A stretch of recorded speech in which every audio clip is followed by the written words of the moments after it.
नमस्कार विद्यार्थी मित्रांनो, आजचा आपला टॉपिक आहे वेन डायग्राम. बघा, याआधी आपण सेट्स लिहिण्याच्या अनेक मेथड्स पाहिलेल्या आहेत, जसं लिस्टिंग मेथड आहे, रूल मेथड आहे. त्याच प्रमाणे आणखीन एक मेथड आहे की जे आपण आकृतींच्या सहाय्याने सेट कसा लिहायचा ते आपण शिकणार आहोत. बघा, इथे वेगवेगळ्या प्रकारच्या आकृत्या तुम्हाला दाखवलेल्या आहेत. यामध्ये पहिली आकृती दाखवली आहे ती रेक्टँगल दाखवली आहे. या रेक्टँगलचा वापर आपण युनिव्हर्सल सेट दाखवण्यासाठी करणार आहोत. त्यानंतर ज्या छोट्या छोट्या आकृत्या आहेत त्या आकृत्यांचा वापर इतर प्रकारचे जे सेट्स आहेत छोटे छोटे ते दाखवण्यासाठी आपण करणार आहोत. या सगळ्या आकृत्या जे दिसत आहेत त्या कशा आहेत? क्लोज फिगर्स आहेत. सगळ्या कशा आहेत? बंदिस्त आकृत्या तुम्हाला दाखवलेल्या आहेत. मग ज्या क्लोज फिगर्सच्या सहाय्याने सेट्स रिप्रेझेंट केला जातो त्या क्लोज फिगर्सलाच आपण वेन डायग्राम असं म्हणतो. बघूया आपण त्यावरचं एक एक्झाम्पल. सेट ए 1 2 3 4 5 हे त्याचे एलिमेंट्स आहेत. Set A is shown by Venn diagram. Wien डायग्रामच्या सहाय्याने सेट ए दाखवायचा आहे. यासाठी आपण कुठलीही फिगर ड्रॉ करू शकतो. इथे रेक्टँगल चालेल, स्क्वेअर चालेल, सर्कल चालेल किंवा असा कोणताही शेप नसणारी आकृती इथे, पण ती कशी पाहिजे? क्लोज फिगर पाहिजे. कोणती क्लोज फिगर आपण इथे ड्रॉ करू शकतो. त्यामध्ये तुम्ही सेटला नाव द्यायचं आहे कॅपिटल लेटरच्या सहाय्याने. इथे सेटचं नाव दिलेलं आहे तेच इथे लिहायचं आहे ए. त्यानंतर त्याच्यातले इलेमेंट्स लिहायचे आहेत 1 2 3 4 5. याला म्हणायचं आहे वेन डायग्राम. आणखीन एक एक्झाम्पल बघूया. B is equal to set of all X such that X is greater than and equal to -10 and X is less than and equal to 0. X is an integer. X हा काय आहे? इंटीजरमधला एक element आहे. तो कसा आहे? तर x हा लेस दॅन इक्वल टू 0, तो 0पेक्षा लहान आहे. आणि X is greater than and equal to -10. Number line तुम्हाला आठवत असेल तर बघा, नंबर लाईनच्या सेंटरला 0 असतो. राईट साईडला सगळे पॉझिटिव्ह नंबर्स असतात आणि लेफ्ट साईडला सगळे निगेटिव्ह नंबर्स असतात. आता X is less than and equal to 0, 0पेक्षा तो लहान आहे म्हणजे तो काय आहे? निगेटिव्ह नंबर आहे. मग निगेटिव्हमध्ये तो कुठपर्यंत आहे? तर X is greater than and equal to -10. -10पेक्षा ग्रेटर असणारे नंबर कोणते असणार आहेत?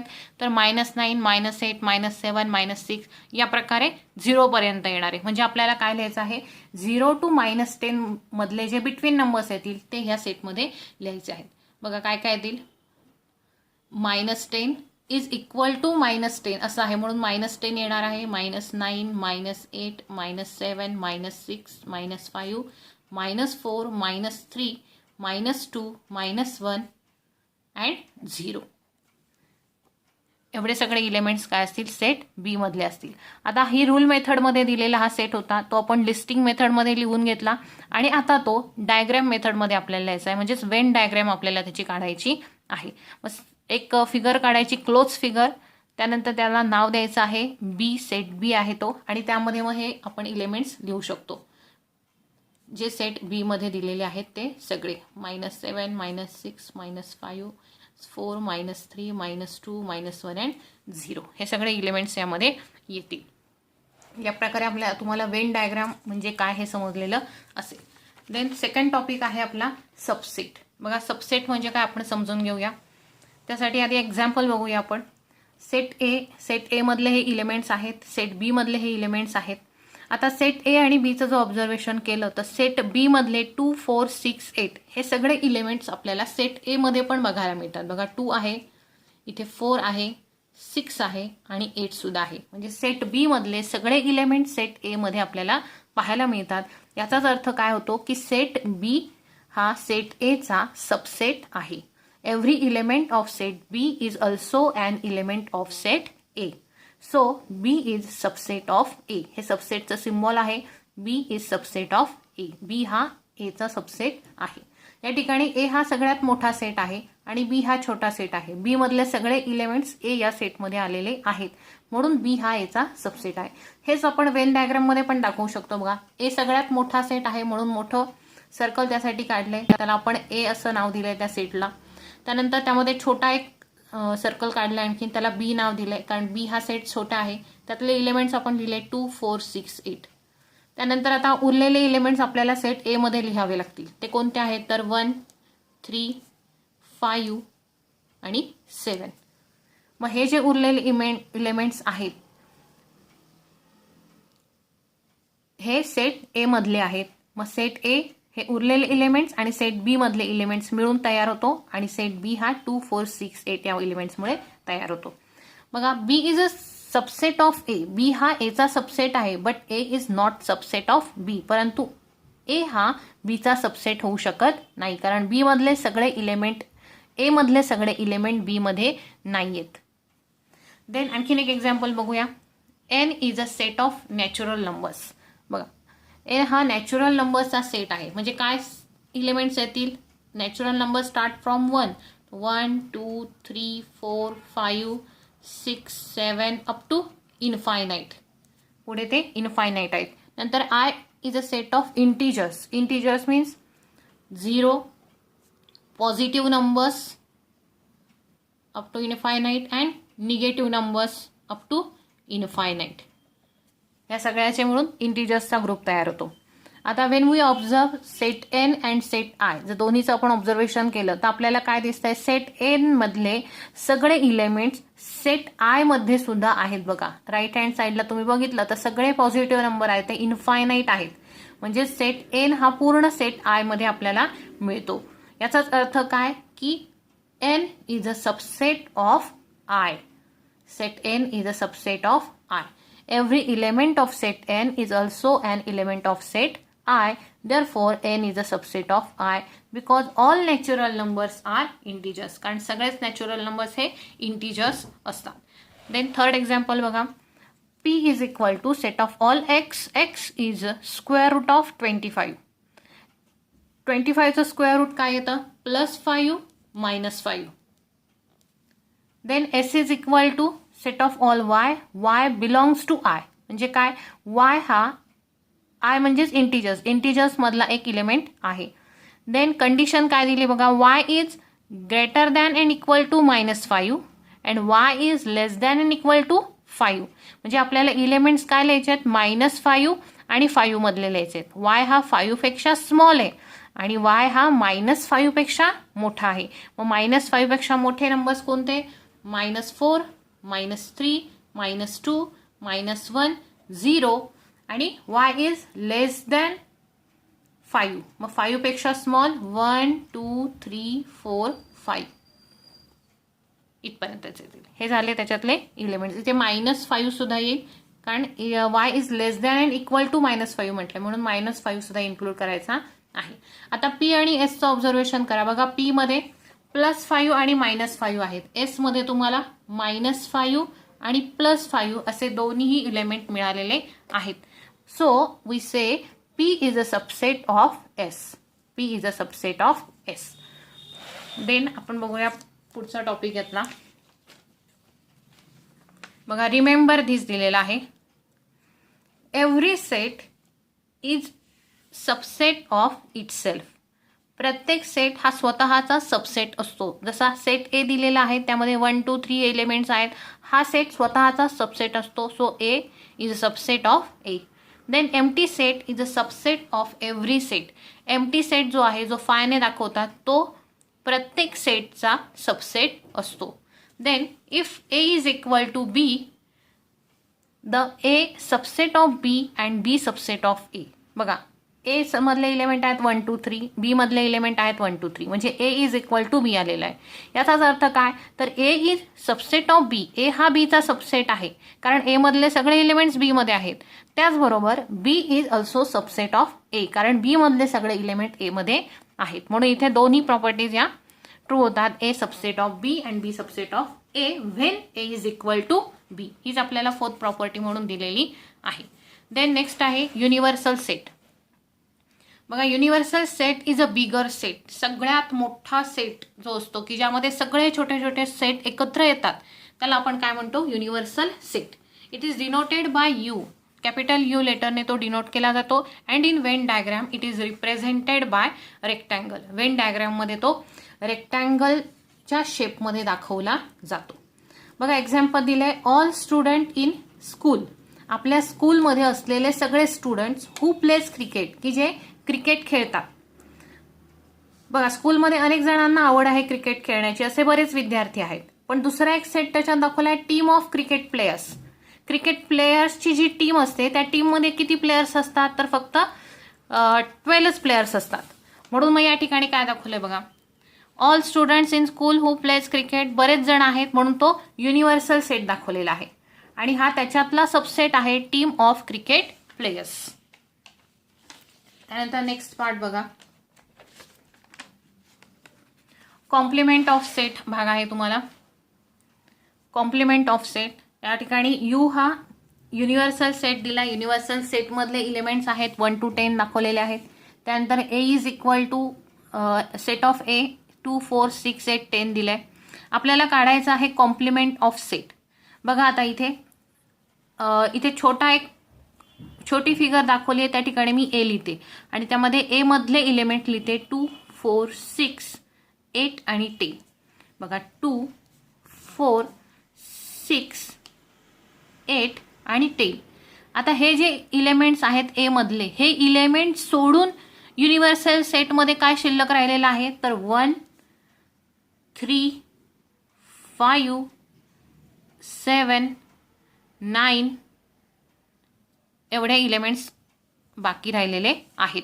मग हे जे बाकी राहिलेले इलेमेंट्स आहेत त्यांनाच आपण काय म्हणतो, कॉम्प्लिमेंट ऑफ सेट ए. यांना काय म्हणायचं आहे, कॉम्प्लिमेंट ऑफ सेट ए. मग इथे काय येईल आन्सर 1, 3, 5, 7 आणि 9.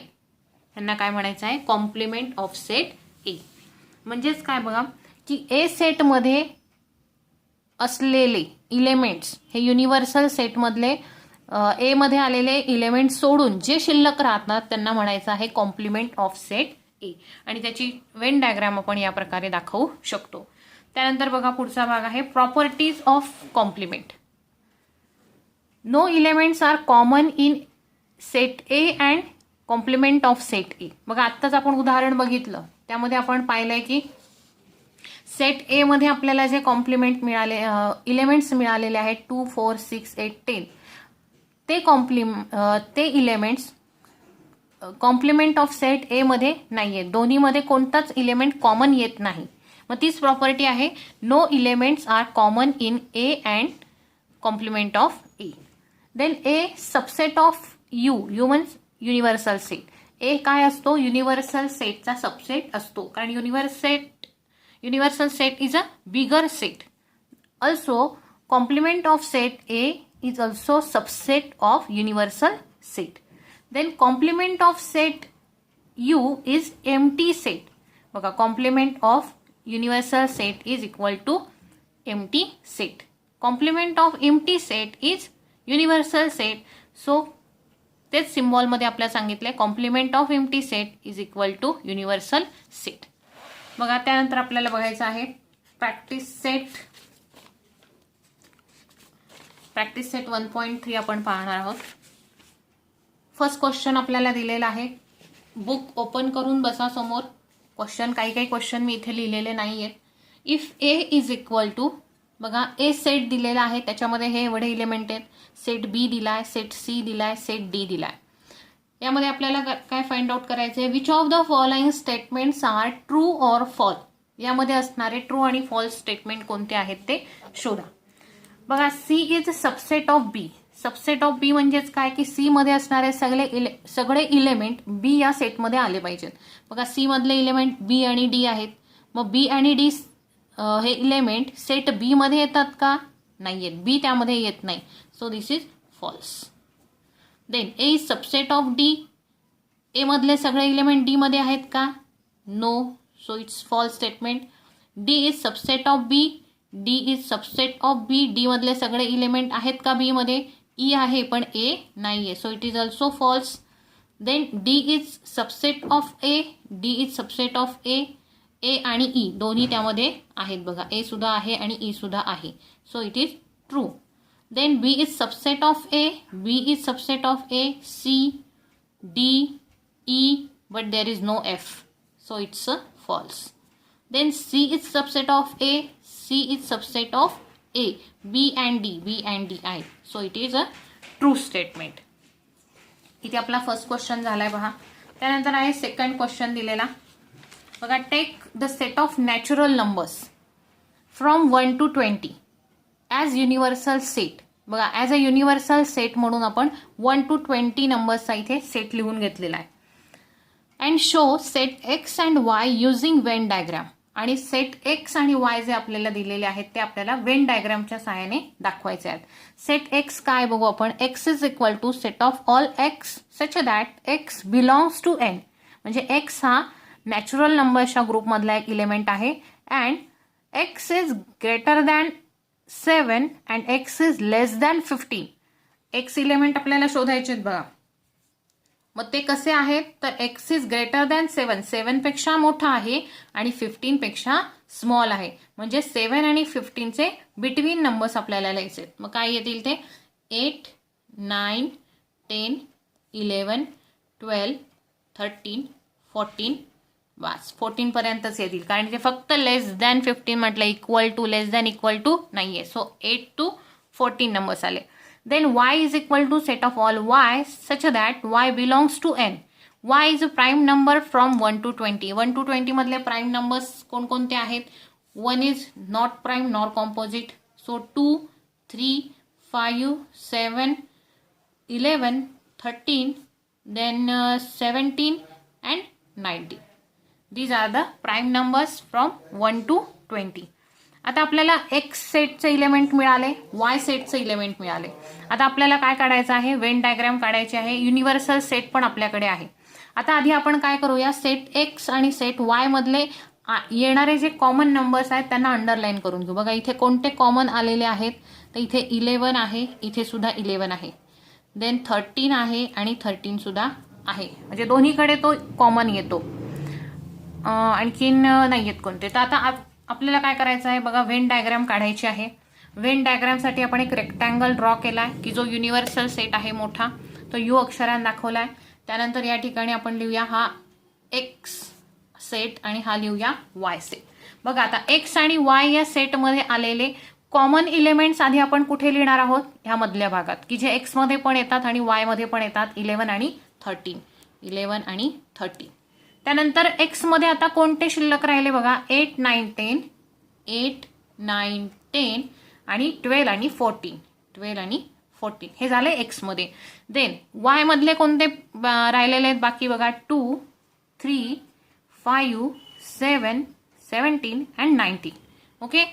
आता आपल्याला युनिव्हर्सल सेट सुद्धा दिलाय 1 to 20 मध्ये आहे. आता 1 to 20 मध्ये एक्स आणि वाय मधले जे इलेमेंट्स आहेत ते आपण कट करू. बघा कोणकोणते आहेत एक्स आणि वाय मध्ये, 8, 9, 10 यातला 8, 9, 10 आपण कट केला. देन 12 आणि 14, 12 आणि 14 दोन्हींमध्ये कॉमन येणारा 11 आणि 13 पण आपण कट करू.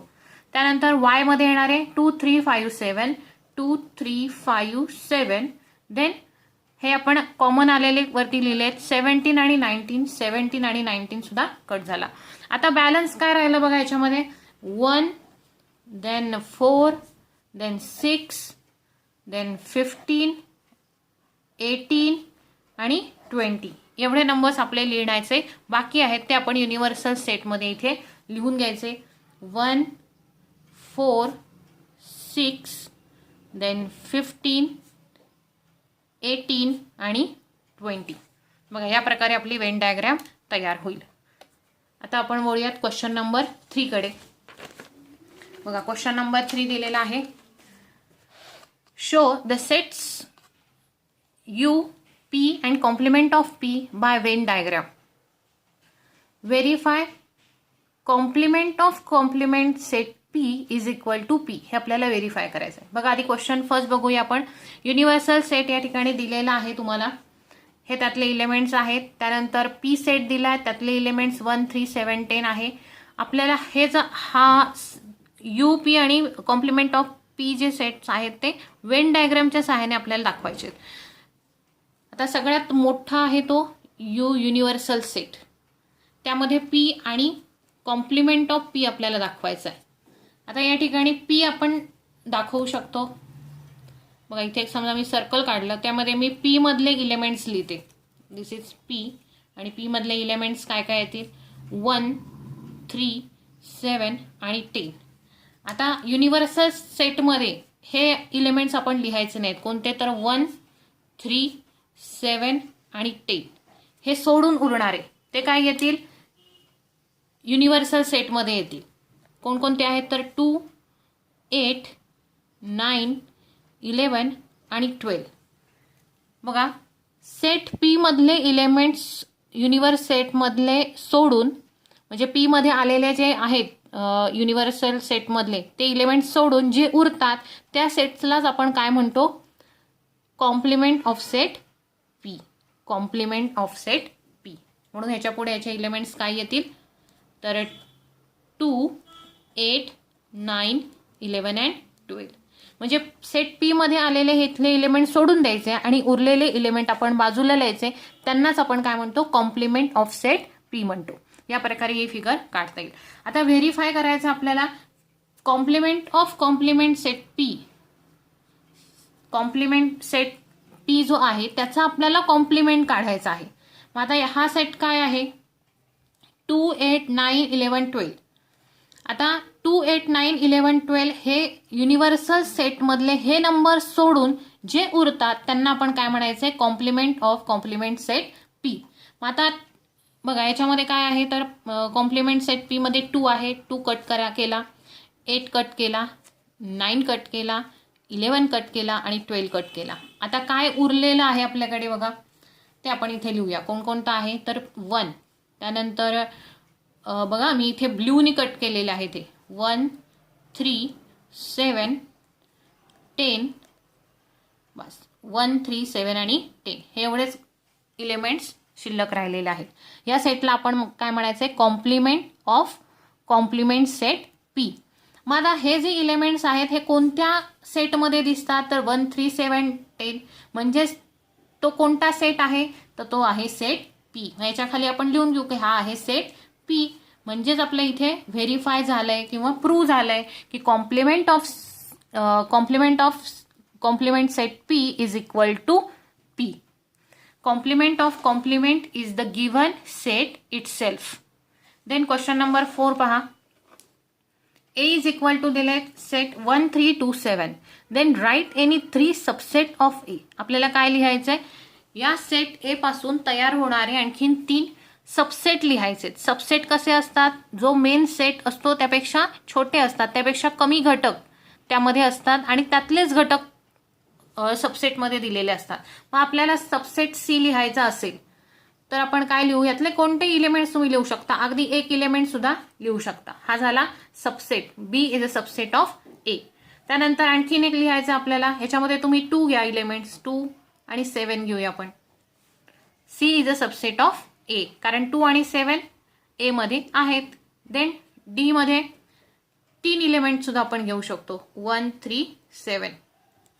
So D is also subset of A.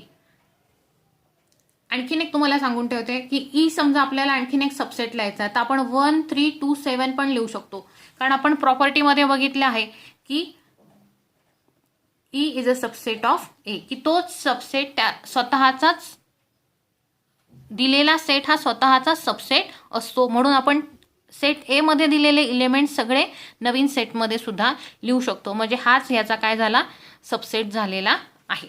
Then बघूया आपण क्वेश्चन नंबर 5. बघा क्वेश्चन 5 दिलाय, write the subset relation between the sets. Relation लिहायचं आपल्याला सेट्स मधलं. P is the set of all resident in Pune. M is the set of all resident in Madhya Pradesh. I is the set of all resident in Indore. B is the set of all resident in India. And H is the set of all residents in Maharashtra. या ठिकाणी काय लिहायचं आपल्याला, write the subset relation between the sets. या sets मध्ये असलेलं हे यापैकी कोणते सेट सबसेट आहेत एकमेकांचे ते लिहायचं आहे. मग आता सबसेट लिहिण्याच्या आधी आपल्याला मुख्य कोणता सेट आहे ते बघावं लागेल. बघा इथे एक सेंटेन्स दिले आपल्याला, B is the set of all residents in India. बघा इंडिया सगळ्यात मोठा सेट आहे. बाकी त्याच्यामध्ये दिलेलं पुणे, मध्य प्रदेश, इंदोर, महाराष्ट्र हे सगळे कशामध्ये येतात, इंडियामध्ये येतात. म्हणून हा मोठा आपण काय दाखवलाय, माझा तेवढा म्हणजे ग्राफ बरोबर आलेला नाहीये किंवा नकाशा बरोबर आलेला नाहीये, तुम्ही समजून घ्या. तर हा आहे इंडिया, सगळ्यात मोठा सेट. इंडियामध्ये काय असतात तर स्टेट्स असतात वेगवेगळे, त्यातला हा मध्य प्रदेश हा एक स्टेट आहे. त्यानंतर महाराष्ट्र हा एक सेट आहे. त्यानंतर मध्य प्रदेशमध्ये इंदोर येतो, इंदोर ही एक सिटी येते, आणि महाराष्ट्रामध्ये पुणे ही सिटी येते. मग आता या ठिकाणी आपल्याला लिहिणं सोपं जाईल. बघा कोण कोणाचा सबसेट आहे. सगळ्यात मोठा काय आहे, इंडिया. मग हे सगळे काय असणार आहेत, इंडियाचे सबसेट असणार आहेत. मग आपण इथून सुरुवात करू. एम इज सबसेट ऑफ बी. बरोबर आहे. मध्य प्रदेश हा बीचा म्हणजेच इंडियाचा सबसेट आहे. त्यानंतर मध्य प्रदेशमध्ये काय येतं, तर इंदोर येतो. So I is also subset of B. Okay. Then Maharashtra. Maharashtra कुठे येतं, इंडियामध्ये येतो. So H is also subset of B. Then महाराष्ट्रात काय आहे, पुणे. पण पुणे कुठे आहे, इंडियातच आहे. So Pune is also subset of India. So P is also subset of B. Then आता इंदोर कुठे आहे, मध्य प्रदेशमध्ये आहे. म्हणजे Indore is a subset of Madhya Pradesh. So I is a subset of M. And also Pune कुठे आहे, महाराष्ट्रात आहे. So Pune is subset of Maharashtra. P is a subset of H. Okay. या ठिकाणी आपला क्वेश्चन नंबर 5 झालेला आहे. देन आपण क्वेश्चन नंबर 6 पाहूया. Which set of numbers could be the universal set for the sets given below. बघा तुम्हाला खाली काही सेट्स दिलेले आहेत.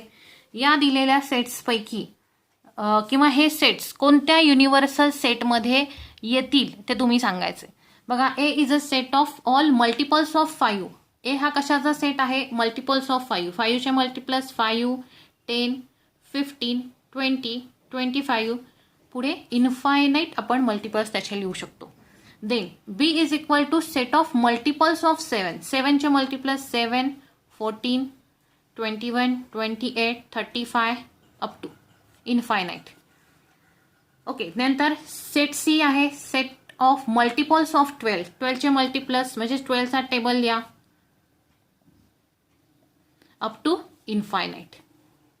आता सेट ए, सेट बी आणि सेट सी जर आपण चेक केले तर हे सगळे काय दिसतात आपल्याला, नॅचरल नंबर्स दिसतात. बघा natural number starts from 1, 2, 3, 4 up to infinite. म्हणजे हे सगळे नंबर्स आपल्याला नॅचरल नंबर्सच्या ग्रुपमध्ये बघायला मिळणार आहेत. मग नॅचरल नंबर्स हा या सेटसाठी काय झाला, युनिव्हर्सल सेट झाला. किंवा नॅचरल नंबर्सचे हे सगळे काय झाले, सबसेट झाले.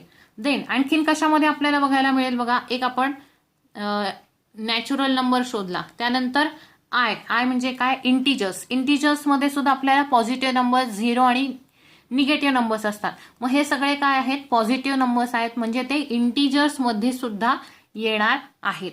त्यानंतर whole numbers. Whole numbers start from 0, 1, 2, 3, 4 up to infinite. म्हणजे हे सगळे नंबर्स पुन्हा होल नंबर्समध्ये सुद्धा इन्क्लूड होणार आहेत.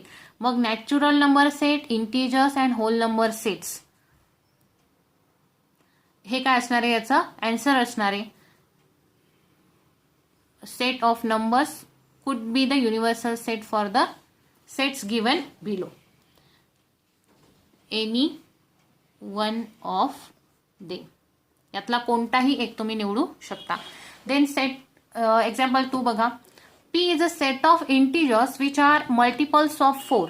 बघा पी हा असा सेट आहे की जो 4चा मल्टिपल्स आहे, मल्टिपल्स आहे. मग 4चा टेबल लिहा up to infinite. Then T is a set of all even square numbers. बघा काय म्हटलंय, टी हा कशाचा सेट आहे, ऑल इव्हन नंबर्सचा. इव्हन नंबर्स 2, त्यानंतर 4, 6, 8, 10, 12 या प्रकारे आपल्याला इन्फायनाईट इव्हन नंबर्स मिळतात. मग या सगळ्याचा काय आहे, स्क्वेअर नंबर्सचा तो सेट आहे. मग 2चा स्क्वेअर 4, त्यानंतर 4चा 16, 36, 64, 100, 144 असे अप टू आपल्याला इन्फायनाईट इव्हन स्क्वेअर नंबर्स मिळतील. आता बघा या ठिकाणी पी जो सेट आहे तो सेट नॅचरल नंबर्स मध्ये येऊ शकतो.